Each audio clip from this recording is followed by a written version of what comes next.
Hi friends, எல்லாருக்கும் வணக்கம். இன்றைக்கி நம்ம வீட்டில் என்ன சமையல் பார்த்தீங்கன்னா சூடான சாப்பாடு ரெடியாக இருக்குங்க. இங்கே பாருங்கள், சூப்பரான அசத்தலான ஒரு தக்காளி தொக்கு செஞ்சுருக்கேன். நீங்கள் எல்லாம் தொக்குனா எல்லாமே அரைச்சி போட்டு செய்வீங்க, ஆனால் இதெல்லாம் எதுவுமே அரைக்கலைங்க. எல்லாமே எண்ணெயிலே வணக்கி சூப்பரான ஒரு சாப்பாட்டுக்கு தகுந்த மாதிரி வச்சுருக்கேன். சின்ன வெங்காயம்லாம் நிறையா போட்டு, பூண்டு நிறையா போட்டு, நல்லா பாருங்கள், சாப்பாட்டுக்கு அவ்வளோ அருமையாக இருக்குங்க. கருவேப்பிலை, கொத்தமல்லி தழையெல்லாம் பாருங்கள், அந்த பச்சை நிறம் மாறாமல் அவ்வளோ சூப்பராக இருக்கும். இதுக்கு மேட்சிங்காக பாருங்கள், நான் இன்றைக்கி அவரைக்காய் பொரியல் பண்ணியிருக்கேன். சூப்பராக அதுவும் வந்திருக்கு. சுடு சாப்பாடு போட்டு இந்த தக்காளி தொக்கு போட்டு இந்த அவரைக்காய் பொரியல் வச்சு சாப்பிடும்போது அவ்வளோ அருமையாக இருக்குங்க. இதுதான் எங்கள் வீட்டு சமையல். உங்கள் வீட்டில் என்னென்னு மறக்காமல் கமெண்ட் பண்ணுங்கள். பாருங்கள், அந்த பூண்டெல்லாம் நல்லா வெந்து வந்திருக்கு.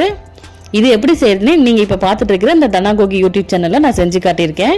நீங்களும் செஞ்சு பார்த்துட்டு கண்டிப்பாக அசத்துங்க. இது ஒரு நேரம் என்ன குழம்பு வைக்கிறதுன்னு யோசிச்சுட்டு இருக்கும்போது இந்த குழம்பு வச்சு கொடுங்க, அவ்வளோ அருமையாக இருக்கும். எப்பவும் போல் தக்காளி ரசம் ரெடியாக இருக்குது. இதுதான் எங்கள் வீட்டு சமையல். கண்டிப்பாக பிடிச்சிருந்துன்னா லைக் பண்ணுங்கள், ஷேர் பண்ணுங்கள், மறக்காமல் சப்ஸ்கிரைப் பண்ணிக்கிங்க. தேங்க்யூ.